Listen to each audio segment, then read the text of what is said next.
את יודעת, את מתעסקת בדבר מדהים, שזה גם אדריכלות וגם עיצוב פנים. צריך שם ראש גדול, צריך שם ראש מאוד מאוד יצירתי, פתרון בעיות, המון המון דברים.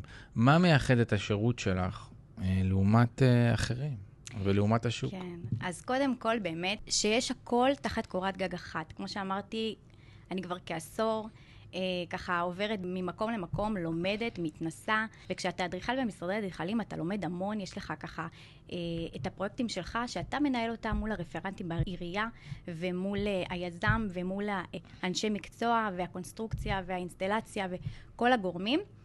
ומזה אתה בעצם לומד הרבה ומתנסה הרבה. הכל תחת קורת גג אחת. עברתי בהרבה מקומות, אז יש לי את הידע ואת היכולת לתת בעצם מענה ללקוח שמולי, גם בעניין של בנייה, גם בהום סטיילינג, גם בתכנון מטבח, גם באדריכלות נוף, וגם לאחרונה אני יוצאת בשיתופי פעולה עם אנשים מארגדיבי בעצם שמתעסקים בהרבה דברים נוספים, כמו למשל אלומיניום, כמו למשל מטבחים, נגרות, זכוכית ועוד. בכל זאת, יש לך מעטפת שהיא 360 להכל, שזה מה שמייחד אותך, אז זה משהו מייחד מדהים. אני ממליץ להמשיך עם זה, וזה דבר מדהים בעיניי.